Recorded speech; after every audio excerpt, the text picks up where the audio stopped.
नमस्कार। आज हम पढ़ेंगे मिलेट्स के बारे में। तो जैसे आपने पढ़ा होगा, साल 2023 को international year of millet declare किया गया है। तो उस कॉन्टेक्स्ट में पेपर पॉइंट ऑफ व्यू से आपको कुछ बेसिक जानकारी पता होनी चाहिए मिलेट्स के बारे में। तो आज हम पढ़ेंगे मिलेट्स। तो मिलेट्स क्या हैं? मिलेट्स हैं स्मॉल ग्रेन सीरियल्स जैसे कि pearl millet, sorghum, proso millet, kodo millet, little millet, browntop millet, finger millet and foxtail millet. तो ये क्या है? बेसिकली ये टाइप्स हैं मिलेट्स के। जैसे पल्सेस होती हैं अलग अलग, वैसे ही ये मिलेट्स हैं, अलग अलग इनके नाम हैं। तो जैसे ये पर्ल मिलेट है, इसको हम हिंदी में बोलते हैं बाजरा। ये जो सोरगम है, इसको हम हिंदी में बोलते हैं जवार। ये जो मेनली जो है, तो ये हो गया बाजरा और ये जवार। ये मेनली प्रोड्यूस किए जाते हैं और इनको इनके बारे में हमें ज़्यादा पता होता है। अब और देखते हैं मिलेट्स के बारे में। तो जब सबसे पहले ह्यूमंस ने डोमेस्टिकेशन शुरू किया था, जैसे एग्रीकल्चर शुरू किया, तो जो डोमेस्टिकेटेड क्रॉप्स थी उन लिस्ट में जो हमारे मिलेट्स थे वो भी इंक्लूडेड थे, चाहे वो इंडस वैली सिविलाइजेशन के लोग हों या किसी और सिविलाइजेशन के लोग हों। प्रेजेंटली ये जो मिलेट्स हैं वो ये 130 से ज़्यादा कंट्रीज़ में उगाए जाते हैं और सबसे ज़्यादा अफ्रीका कॉन्टिनेंट में उगाए जाते हैं। भारत पूरे वर्ल्ड का 41% मिलेट्स कंट्रीब्यूट करता है, प्रोड्यूस करता है। दूसरे नंबर पे जैसे नाइजर आता है, तीसरे पे चाइना। पूरे भारत में सबसे ज़्यादा मिलेट होते हैं राजस्थान में। और ये जो तीन स्टेट्स हैं, राजस्थान, उत्तर प्रदेश और हरियाणा, पूरे भारत का 81% ये तीन स्टेट्स प्रोड्यूस करती हैं। पूरे इंडिया में 10 स्टेट्स मेनली हैं जो मिलेट्स प्रोड्यूस करती हैं। बाकी स्टेट्स में भी मिलेट प्रोड्यूस होते हैं, लेकिन बहुत ही कम मात्रा में। कहीं कहीं तो 0.1% भी है, 1% है, लेकिन जो सबसे ज़्यादा मात्रा में प्रोड्यूस होते हैं वो 10 स्टेट्स में होते हैं और इन तीन में तो सबसे ज़्यादा 81% प्रोड्यूस होते हैं। अब आपने जियोग्राफी में पढ़ा होगा कि तीन टाइप्स के क्रॉप जो है सीजन्स होते हैं, क्रॉप पैटर्न्स होते हैं, जैसे कि खरीफ, जैद और राबी। तो ये जो मिलेट्स हैं ये खरीफ क्रॉप्स हैं और भारत में सबसे ज़्यादा बाजरा और ज्वार जो है उगाए जाते हैं। और ग्लोबली सबसे ज़्यादा जो है ज्वार को प्रोड्यूस किया जाता है। और कौन सी कंट्री ज्वार को प्रोड्यूस करती है, सोरगम को प्रोड्यूस करती है? वो है यूएसए। एक्सपोर्टर के अगर हम फील्ड में देखें तो यूएसए जो है वो सबसे ज़्यादा मिलेट्स को एक्सपोर्ट करता है और भारत इसमें 5वें नंबर पे है। कि ऐसा क्यों है? क्योंकि जितना हम प्रोड्यूस करते हैं वो हम डोमेस्टिकली, उसका मैक्सिमम हम डोमेस्टिकली जो है कंज्यूम कर लेते हैं और बहुत कम मात्रा बच जाती है एक्सपोर्ट के लिए, इसलिए हम 5वें नंबर पे हैं। जो मिलेट्स हैं वो मेनली एरिड और सेमी एरिड सॉइल में प्रोड्यूस किए जाते हैं, कल्टीवेट किए जाते हैं। लेकिन ये एलुवियल सॉइल में भी हो जाते हैं, एल्कलाइन सॉइल में भी हो जाते हैं, लेकिन सूटेबल कहाँ के लिए हैं? एरिड और सेमी एरिड। ये रीज़न हम बाद में देखेंगे कि ऐसा क्यों होता है। ये जो मिलेट्स हैं इनके कुछ और नाम है, जैसे कि सीरियल्स ऑफ द पुअर या फिर coarse cereals, dry crops, orphan crops, power house of nutrition and nutri cereals. तो जैसे ये लास्ट वाले जो दो नाम है, power house of nutrition and nutri cereals, ये गवर्नमेंट ऑफ इंडिया ने जो है इनको नाम दिया है प्रोड्यूस, इनको ज़्यादा प्रमोट करने के लिए। कि जैसे जो है ये थोड़ा सा इनका फैंसी नाम लग रहा है, तो एज ए इनकी एडवर्टाइजमेंट करने के लिए ये नाम दिए गए हैं। तो अभी जो international year of millet declare किया गया है, तो ये प्रोसेस जो है 2021 से स्टार्ट हुआ था, जब भारत ने यूनाइटेड नेशन जनरल असेंबली में एक रेजोल्यूशन लेके आए थे वो, कि हमें 2023 को international year of millet declare करना चाहिए। तो इस रेजोल्यूशन को अडॉप्ट कर लिया गया था मार्च 2021 में और फिर 2023 को डिक्लेयर किया गया था इंटरनेशनल ईयर ऑफ मिलेट्स। एक साइड बाय साइड आपको पता होना चाहिए, 2018 में भी कुछ ऐसा ही डिक्लेयर किया गया था, लेकिन उस टाइम पे हमने डिक्लेयर किया था national year of millet. National मतलब इंडिया, इंडिया में इंडियन गवर्नमेंट ने 2018 को डिक्लेयर किया था नेशनल ईयर ऑफ मिलेट्स। और अभी इंटरनेशनल है, मतलब पूरे वर्ल्ड लेवल के ऊपर। अब हम देखते हैं पॉजिटिव्स, क्या इनके फ़ायदे हैं, क्या इनके प्रोज हैं, क्या इनकी जो है पॉजिटिव्स हैं मिलेट्स के। तो पहले न्यूट्रिशन की कैटेगरी में अगर हम देखें, वीट और राइस से अगर हम कंपेयर करें, तो जो मिलेट्स हैं वीट और राइस में, जैसे कि iron, minerals, vitamins, fibre, zinc, amino acid होता है, ये सेम न्यूट्रिएंट्स मिलेट्स में भी होते हैं, लेकिन ज़्यादा मात्रा में होते हैं। क्वालिटी भी ज़्यादा होती है और क्वांटिटी भी जो इनकी क्वालिटी है वो भी अच्छी होती है और क्वांटिटी भी जो है अच्छी होती है। मतलब कि अच्छी क्वालिटी के जो न्यूट्रिएंट्स हैं वो पाए जाते हैं। जैसे फैट होता है, दो टाइप का फैट होता है, एक होता है सेचुरेटेड, एक होता है अनसेचुरेटेड। तो वैसे ही जो हेल्दी टाइप्स के जो न्यूट्रिएंट्स होते हैं वो यहाँ पर ज़्यादा पाए जाते हैं। अब जैसे फैट कुछ अच्छा भी होता है, कुछ बुरा भी होता है, तो मतलब जो यहाँ पर फैट पाया जाएगा मिलेट्स में वो अच्छी कैटेगरी वाला होगा। दूसरी चीज़, फाइबर्स जो है मिलेट्स में बहुत ज़्यादा होते हैं as compared to wheat and rice. और कार्बोहाइड्रेट्स भी बहुत ज़्यादा होते हैं मिलेट्स में। लेकिन एक पॉइंट है कि जो ये मिलेट्स हैं ये लो कैलोरी या फिर लो एनर्जी फूड हैं। इनको खाने से, इनको कंज्यूम करने से आपको न्यूट्रिएंट्स तो ज़्यादा मिलेंगे, लेकिन कैलोरी या फिर एनर्जी जो है कम मिलेगी as compared to wheat and rice. एक आपने सुना होगा, एक तर्क सुना होगा कि जो व्हीट एंड राइस हैं उनमें ग्लूटीन होता है जो हमारी हेल्थ के लिए ठीक नहीं है। लेकिन मिलेट्स में क्या होता है, या तो ये बहुत कम मात्रा में होता है या फिर होता ही नहीं है, प्रेजेंट ही नहीं होता है। ग्लूटीन बेसिकली एक प्रोटीन है, प्रोटीन का टाइप है ग्लूटीन, जो व्हीट और राइस में जो पाई जाती है लेकिन मिलेट्स में नहीं पाई जाती। जो मिलेट्स हैं वो नेचुरली बायोफोर्टिफाइड हैं। तो बायोफोर्टिफाइड क्या होता है, आपने एक फोर्टिफाइड फूड सुना होगा, फोर्टिफाइड फूड्स, या फिर आपने एक एफ प्लस या फिर एफ, ये आपने लोगो जो है पैकेट्स के ऊपर देखा होगा, चाहे वो नमक का पैकेट हो, आटे का पैकेट हो, या फिर किसी और फूड आइटम का पैकेट हो। तो इसका क्या मतलब होता है फोर्टिफिकेशन का? फोर्टिफिकेशन का मतलब फॉर एग्जांपल, जैसे कि वीट से हम आटा बना रहे हैं, फ्लोर बना रहे हैं, तो मान लो इस प्रोसेस में, ये जो बीच में प्रोसेस हुआ, यहाँ पर कुछ फाइबर्स या फिर फाइबर्स की जो क्वांटिटी थी, या क्वांटिटी क्वालिटी दोनों, वो थोड़ी कम हो गई, डिक्रीज हो गई। तो इसका मतलब जो आटा बना, फ्लोर बना, उसमें फाइबर्स कम हो गए। तो हम बाहर से क्या करेंगे, बाहर से मैन्युअली ऐड करेंगे फाइबर। तो इसका मतलब क्या हुआ, जो हमने बाहर से ऐड किए इसमें फाइबर्स, उसको हम बोलेंगे फोर्टिफिकेशन। तो यहाँ पर ये जो मिलेट्स हैं ये क्या है, नेचुरली बायोफोर्टिफाइड, मतलब कि हमें बाहर से कुछ ऐड करने की ज़रूरत नहीं है मिलेट्स में। इनमें ऑलरेडी न्यूट्रिएंट्स जो हैं सारे ज़्यादा मात्रा में हैं और वो डिस्ट्रॉय भी बहुत कम होते हैं ड्यूरिंग प्रोसेस।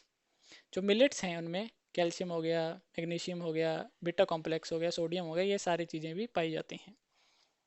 नेक्स्ट इसका पॉजिटिव है कि ये जो मिलेट्स हैं ये डाइजेस्ट होने के लिए टाइम लेते हैं। इस कारण से हमें ज़्यादा देर तक भूख नहीं लगती। ज़्यादा देर तक हमें भूख नहीं लगेगी तो हम ज़्यादा फूड कंज्यूम नहीं करेंगे, ज़्यादा हम इनटेक नहीं करेंगे तो हमारा जो वेट है, अगर किसी पर्सन ने अगर वेट लॉस करना है तो उसका नेचुरली उससे जो वेट है उसको कंट्रोल करने में हेल्प मिलेगी। और दूसरा पॉइंट है कि जो ब्लड शुगर्स होती हैं वो भी ज़्यादा जल्दी राइज नहीं करेगी अगर हम मिलेट्स को कंज्यूम करते हैं। उसके बाद है कल्टीवेशन। जो मिलेट्स हैं वो हार्डी या फिर ड्रॉट रेजिस्टेंट क्रॉप्स हैं, मतलब कि इनको हम बिना इरिगेशन के या फिर कम इरिगेशन के भी हम इनको प्रोड्यूस कर सकते हैं। और अगर कोई इनफर्टाइल सॉइल भी है, ज़्यादा फर्टाइल नहीं है, तो वहाँ पर भी हम प्रोड्यूस कर सकते हैं। जो इनके जो मैचुरेशन ड्यूरेशन है, जो मैचुरेशन टाइम पीरियड है, जितनी देर में ये जो फसल है तैयार होती है, वो भी कम है। कितना टाइम है, 80 to 100 days। और वाटर रिक्वायरमेंट है, जो इरिगेशन रिक्वायरमेंट है, वो है 350 to 500 mm। तो अगर कंपेयर करें हम वीट और राइस से, तो ये दोनों जो टर्म्स हैं, दोनों जो फिगर्स हैं, ये लगभग डबल हैं, डबल से कम है। मतलब कि वीट और राइस के लिए लगभग पूरी उस फसल को तैयार होने के लिए लगभग हमें 200 दिन लगते हैं वीट और राइस को।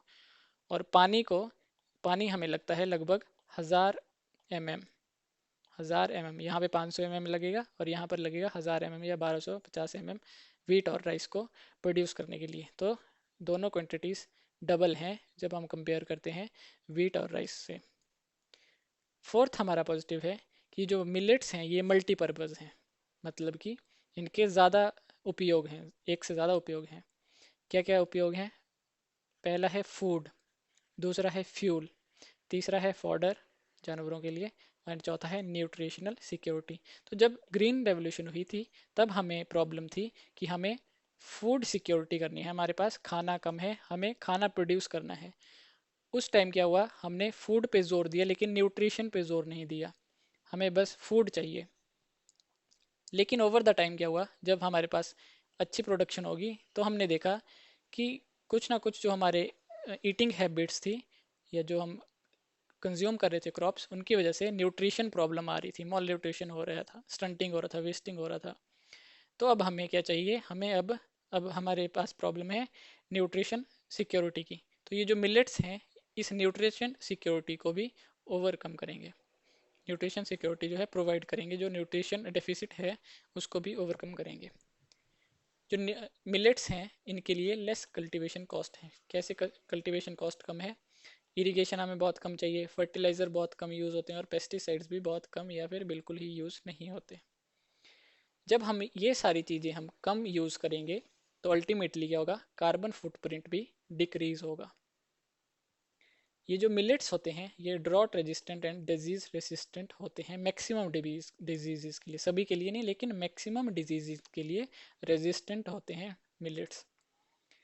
जो मिलेट्स हैं उनकी प्रोडक्शन, उनके जो पौधे होते हैं वो सॉइल कल्टीवेशन, सॉइल जो कंजर्वेशन है उसमें भी हमारी हेल्प करते हैं। कैसे करते हैं? क्योंकि जो उनका रूट स्ट्रक्चर होता है वो थोड़ा फाइब्रस नेचर का होता है, तो उस वजह से वो मिट्टी को पकड़ के रखते हैं, होल्ड करके रखते हैं, और उससे इरोजन जो हमारा है, चाहे वो टॉप लेयर का इरोजन हो, जैसे इरिगेशन से जो एक्स्ट्रा इरिगेशन से या फिर विंड से हो जाता है टॉप सॉइल का, वो भी नहीं, वो भी कम होता है।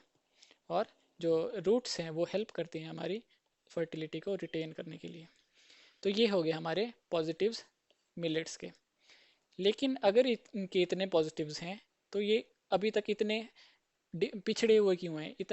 इतनी क्या ज़रूरत पड़गी कि सरकार को जो है या फिर यूनाइटेड जनरल असेंबली को international year of millet declare करना पड़ा, सो दैट ज़्यादा से ज़्यादा लोग इनको यूज़ करें, इनकी जो है एडवर्टीजमेंट करनी पड़ी सरकार को। तो अब हम देखते हैं कि मिलेट्स कहाँ पर लैग करते हैं, क्यों इतना अभी इनके बारे में हम जानते नहीं। तो पहला पॉइंट है कि जैसे हमने देखा जब ग्रीन रेवोल्यूशन हुई थी 1960s में, तो हमने फूड सिक्योरिटी के ऊपर ज़्यादा ध्यान दिया था। तो पहला पॉइंट है कि ग्रीन रेवोल्यूशन में हमने मेनली महत्व दिया वीट एंड राइस को। तो उस टाइम पे, और जब हमने वीट एंड राइस को दिया तो ओवर द टाइम हम वीट एंड राइस को ही प्रोड्यूस करते रहे, और मिलेट्स जो पहले ज़्यादा भी प्रोड्यूस होते थे अब बिल्कुल ही कम हो गए, इसलिए इनको ऑर्फन क्रॉप्स भी बोला जाता है, ऑर्फन क्रॉप्स, क्योंकि ओवर द टाइम हमने इनको वैल्यू देना कम कर दिया। नेक्स्ट है कि जब मिलेट्स में ग्लूटीन नहीं होता जो कि एक प्रोटीन है और ये इलास्टिसिटी प्रोड्यूस करता है, इलास्टिसिटी जो ग्लूटीन प्रोटीन की वजह से आती है। तो जब इलास्टिसिटी नहीं होती मिलेट्स में तो जो रोटी जब हम बनाते हैं मिलेट्स की वो भी बनाना हार्ड होती है। थर्ड पॉइंट है ईल्ड। तो अगर हम पर हेक्टेयर की टर्म में देखें तो जो ज्वार और बाजरा है वो 1.1 टन या फिर 1.5 टन एक हेक्टेयर से प्रोड्यूस होता है, लेकिन अगर हम वीट और पैडी की बात करें तो लगभग जो है डबल प्रोड्यूस होता है जब बाजरा और ज्वार से हम कंपेयर करते हैं। तो ईल्ड जो है इनकी दोनों की कम है, इसलिए इनको ज़्यादा फार्मर्स जो हैं प्रोड्यूस नहीं करते, क्योंकि मेहनत ज़्यादा लगेगी और आउटपुट कम आएगी। फोर्थ पॉइंट है no incentive to grow, for example minimum support price.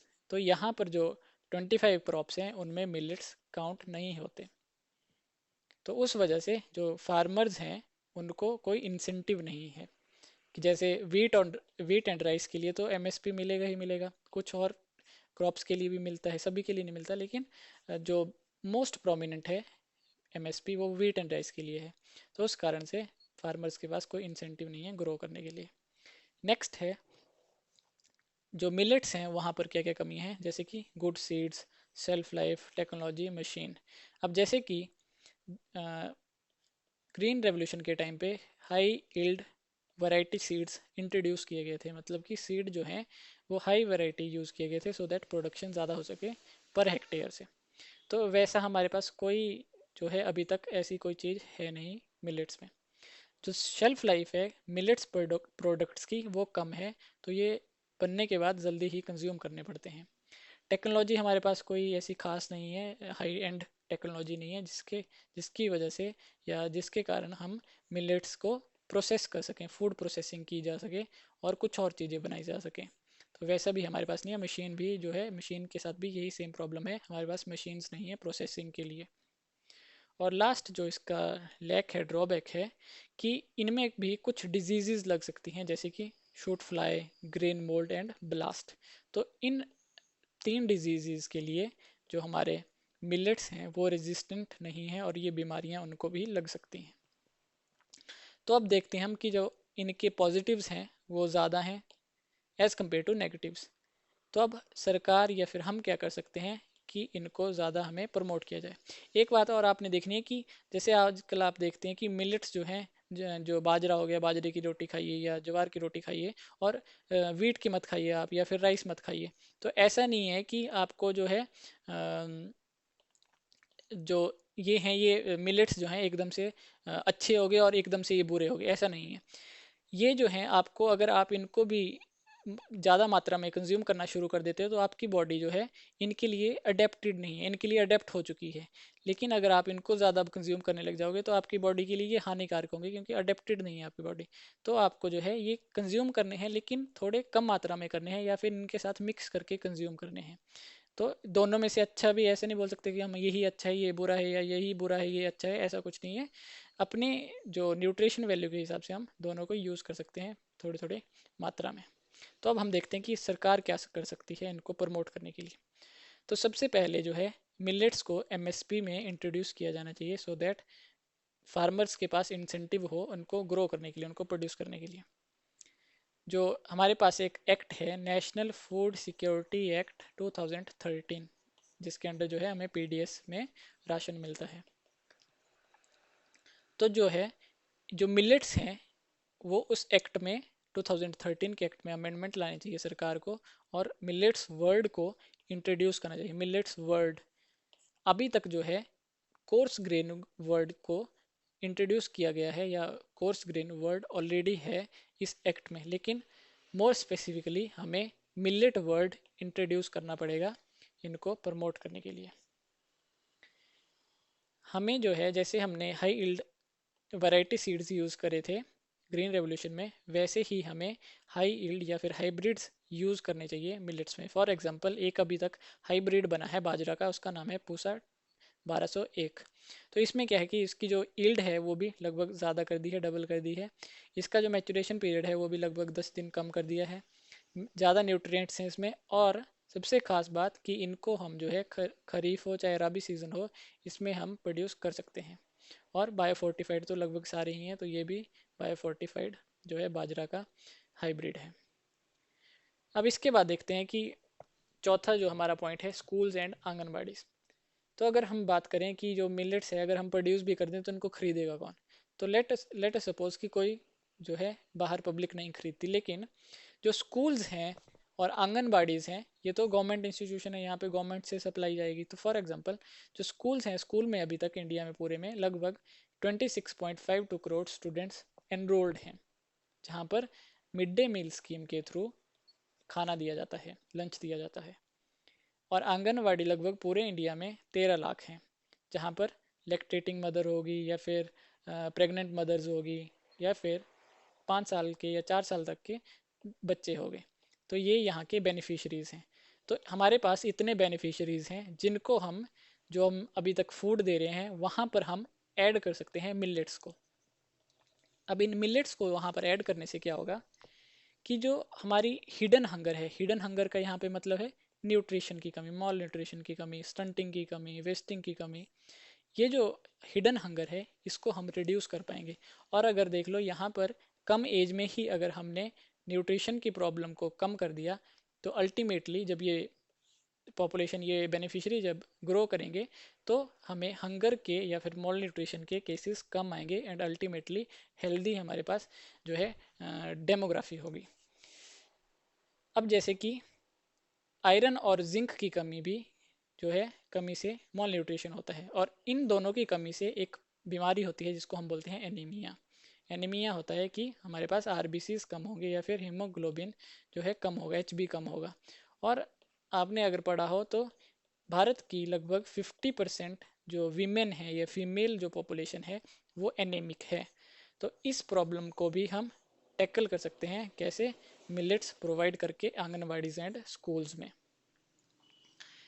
पांचवा हम एक चीज़ कर सकते हैं कि जैसे कि बिस्किट्स होते हैं, मैगी होती है, कुकीज़ होती हैं, रस होते हैं, एट्सट्रा एट्सट्रा, जो भी रेडी टू फूड ईट हैं, जैसे कुरकुरे हो गए, लेज हो गए, वैसे हम पैकेट्स फूड बना सकते हैं या इनक्रेज कर सकते हैं। कैसे? फूड प्रोसेसिंग इंडस्ट्रीज लगा के, कि मिलेट्स से आप ये प्रोडक्ट्स जो हैं बनाओ। और फिर मार्केटिंग, जैसे कि सरकार जो है अपने कुछ प्रोग्राम्स चलाए, फेयर्स चलाए, सेमिनार्स लगाए, एग्जीबिशंस लगाए जहाँ पर मिलेट्स को प्रमोट किया जाए, या फिर जैसे ये जो अभी इंटरनेशनल ईयर किया है डिक्लेयर, ये भी एक टाइप से मार्केटिंग ही है गवर्नमेंट द्वारा मिलेट्स की। अब कुछ एक्स्ट्रा पॉइंट्स हम देखते हैं मिलेट्स के बारे में। तो ये हैं डॉक्टर खादरवाली, जिनको हम मिलेट मैन ऑफ इंडिया नाम से भी जानते हैं। भारत का जो मिलेट रिसर्च इंस्टीट्यूट है वो हैदराबाद में लोकेटेड है, जहाँ पर मिलेट्स के बारे में कुछ भी रिसर्च एंड डेवलपमेंट होती है। जो भारत की सबसे बड़ी अभी तक प्रोसेसिंग इंडस्ट्री है, मिलेट प्रोसेसिंग इंडस्ट्री, वो छत्तीसगढ़ में है। और जो ओपनिंग सेरेमनी हुई थी इंटरनेशनल ईयर ऑफ मिलेट 2023 की, वो हुई थी रोम में, इटली में। और यहाँ पर ये जो ओपनिंग सेरेमनी थी ये कंडक्ट करी थी किसने? Food and agriculture organization. Food and agriculture organization जो एक जो है ऑर्गन है यूनाइटेड नेशन का, तो इनका हेडक्वार्टर भी रोम में है। तो ये बातें जो हैं आपको मिलेट्स के बारे में पता होनी चाहिए। आई होप आपने वीडियो में कुछ नया सीखा होगा। धन्यवाद।